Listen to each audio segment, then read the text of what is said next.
Guys, you know that feeling you get in the morning after a big night out? Because our friends at Zbiotics are here to help. Zbiotics, pre-alcohol probiotic drink, is the world's first genetically engineered probiotic. Invented by PhD scientists, designed to tackle tough mornings the night after drinking. Here's how this works. When you drink, alcohol gets converted into a toxic byproduct that goes to your gut. It's this byproduct, not dehydration, that's to blame for your rough next day. Pre-alcohol creates an enzyme to break this byproduct down. Just remember to make Zbiotics your first drink of the night. Drink responsibly. Zbiotics pre-alcohol is perfect for those who always have their health in mind and are looking to master the balance of work and play. So I want you to level up your recovery, and I want you to do it today. I'll get you 15% off your first order at checkout. All you got to do is click on the link in the description. Plus, Zbiotics offers a 100% money-back guarantee. If you are not satisfied for any reason,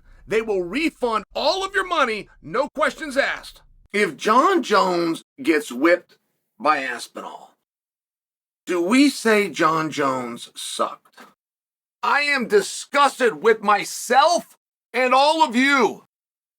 I feel like we've done a very bad thing. We came out in agreement that Volkanovski didn't look great over the weekend, that he looked old.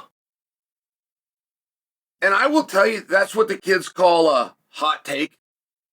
When I had that take, there was a part of me that thought, Chael, just go ahead and keep that to yourself. Let that fall one of those golden rules your mother taught you. And if you don't have something to say nice, just say nothing at all.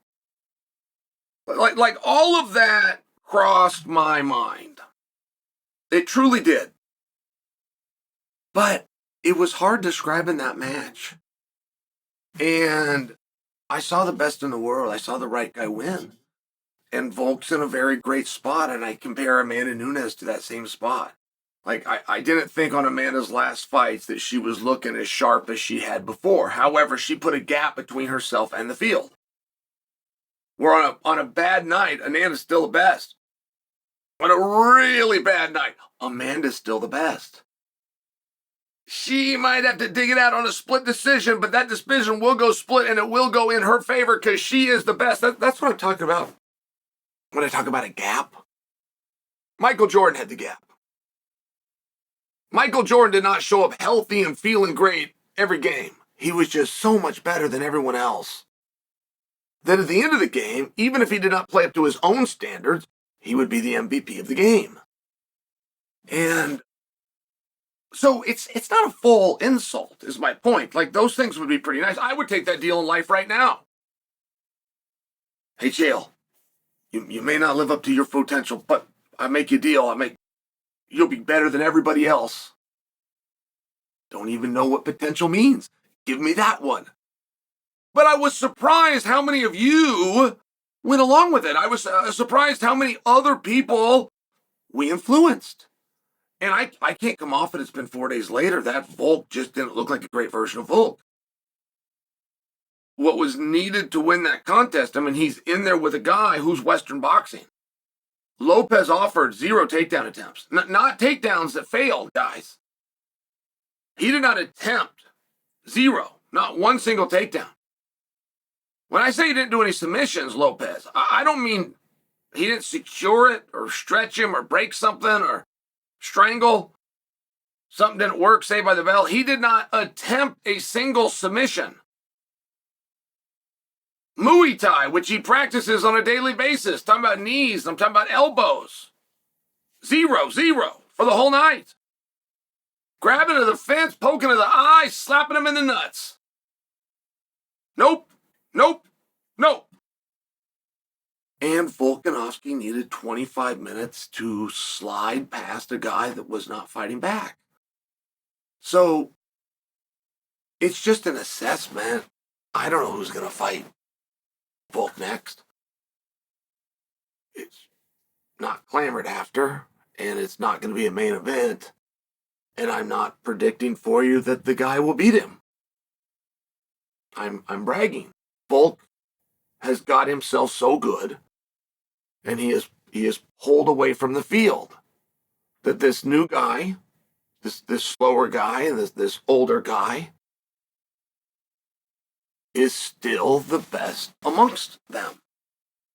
So, but the commentary hasn't been nice. I'm not changing that now. I'm trying to speak to you very factually. I'm coming from a sophisticated standpoint. I'm merely saying what I saw. Nothing wrong with this. But as I do that, it makes me wonder, how far does that go? Does that go to Jon Jones? If Jon Jones gets whipped by Aspinall,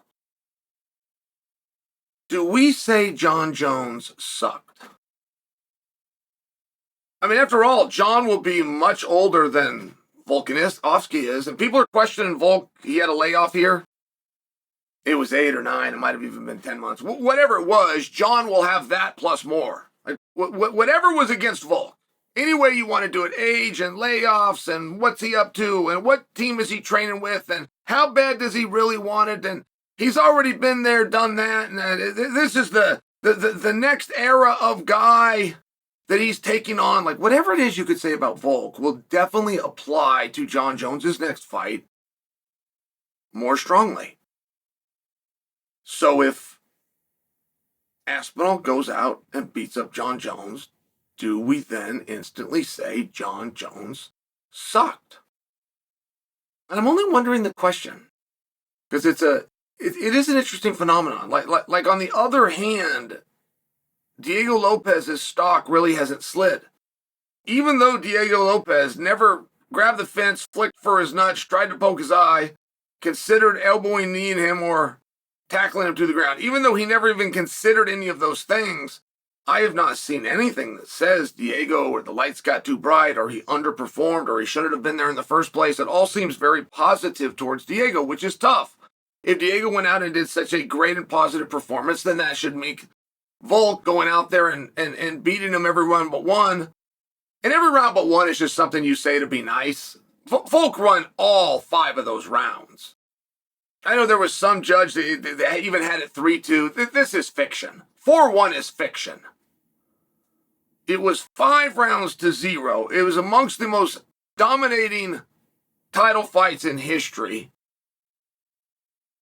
We don't praise the champion, but we don't insult the challenger. It's a very unique spot. I'm not quite certain I've seen anything like it, but there is a phenomenon. And it's not wholly unlike the phenomenon that is Jon Jones versus Tom Aspinall, should we be able to get that done. Where you've got this successful, older veteran looking to cling and grasp to something, a glory and a pride that he once had, against the more youthful, motivated challenger, which history says has the advantage. If we have that fight and we put it together and it doesn't go Jon's way, do we simply tip the hat to Aspinall, say, good job, kid? Or do we look back at everything Jones has done and decide he was never that good in the first place?